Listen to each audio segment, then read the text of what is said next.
आगे आगे पीएम मोदी अपनी गाड़ी में और पीछे पीछे सीएम योगी पैदल। जी हाँ, नहीं यकीन हुआ ना आपको?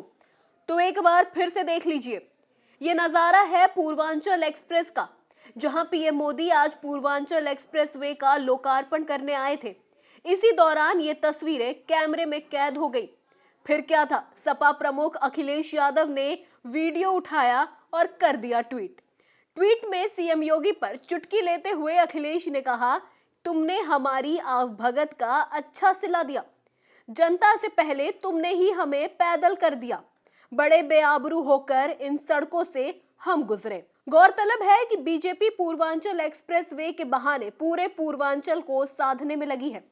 इसी कड़ी में वो यूपी के मतदाताओं के सामने इसे एक बड़ी उपलब्धि के तौर पर पेश कर रही है।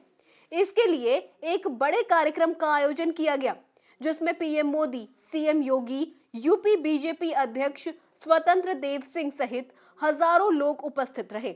इस चुनाव में बीजेपी को कड़ी चुनौती पेश कर रहे सपा प्रमुख अखिलेश यादव उन्हें घेरने का कोई भी मौका नहीं छोड़ना चाहते हैं। इसीलिए वे उनकी छोटी सी छोटी गलती को भी जनता की नजरों में लाना नहीं भूलते।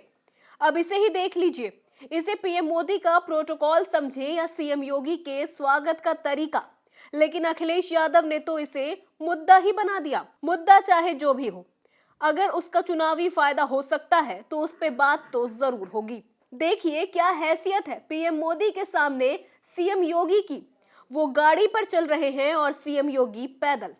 बात सीएम के सम्मान की होगी तो उनके सिपाही तो मैदान में उतरेंगे ही। तो बीजेपी ने भी इस पर प्रतिक्रिया देते हुए कहा कि अखिलेश तो खुद पैदल हो गए हैं, इसीलिए वो दूसरों को भी पैदल कहते हैं। भारतीय जनता पार्टी योगी आदित्यनाथ जी के नेतृत्व में चुनाव लड़ने जा रही है और आज 25 करोड़ की जनता का भरोसा योगी आदित्यनाथ जी हैं। जिस तरीके से उन्होंने चौमुखी विकास पूरे उत्तर प्रदेश में किया हो, चाहे इंफ्रास्ट्रक्चर को लीजिए, हाईवेज को देखिए आप, किस तरीके से आज ही पूर्वांचल एक्सप्रेसवे का उद्घाटन हुआ है, जिस तरीके से आज एयरपोर्ट बन गए हैं, जिस तरीके से गरीबों के लिए तरह तरह की योजनाएं चल रही हैं, तो आपके पास कोई मुद्दे नहीं हैं, आप घबरा गए हैं। आपके पास योगी जी के विरुद्ध में कोई भी जनता को बताने को कोई बात नहीं है।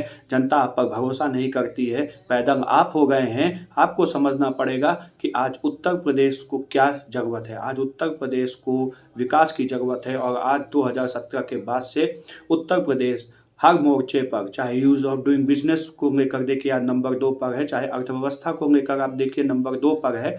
तो जो विकास योगी जी ने किया है वो आप कल्पना भी नहीं कर सकते, क्योंकि आपके राज में तो कारनामे हुआ करते थे, काम तो हमारी सरकार योगी जी के नेतृत्व में कर रही है। बात यूपी चुनाव की हो और कांग्रेस किसी मुद्दे पर चुप हो जाए, ऐसा तो हो ही नहीं सकता। तो लगे हाथ कांग्रेस ने भी अखिलेश के ट्वीट किए गए वीडियो पर बीजेपी पर तंज कसते हुए एक्सप्रेसवे के निर्माण पर ही सवाल खड़े कर दिए। देखिए, यूपीडीडीए कहता है कि एक्सप्रेसवे 8 लेन का होना चाहिए और जिसको ये लोग आज एक्सप्रेसवे कह रहे हैं वो 6 लेन का है। तो सबसे पहली बात कि जनता को यहाँ पर बेवकूफ बनाया जा रहा है कि वो एक्सप्रेसवे है, और दूसरी चीज कि जहाँ जनता को जरूरत थी कि उनकी मूलभूत सुविधाओं पर काम किया जाता, उनके लिए रोजगार पैदा किए जाते, उनको मेडिकल की सेवाएं अच्छी से ज्यादा प्रोवाइड कराई जाती, आज उस पर काम होने की जगह लोगों को हवाई सपने दिखाए जा रहे हैं, जुमले उनके आगे प्रस्तुत किए जा रहे हैं। और भारतीय जनता पार्टी और समाजवादी पार्टी दोनों ही महज ट्विटर वॉर कर रही हैं। जनता के लिए उनके पास सोचने के लिए कुछ भी नहीं बचा है। खैर, पूर्वांचल एक्सप्रेस का लोकार्पण तो कर दिया गया है, लेकिन इस पर सियासत अभी भी जारी है। देखना होगा कि बीजेपी इसका चुनावी फायदा उठा पाती है या सपा इसकी खामियां गिनाकर जनता को अपनी ओर खींच पाती है। कांग्रेस और बीएसपी पूर्वांचल को कैसे साथ पाएगी, ये एक बड़ा सवाल होगा। Bureau report, C10 news, Noida.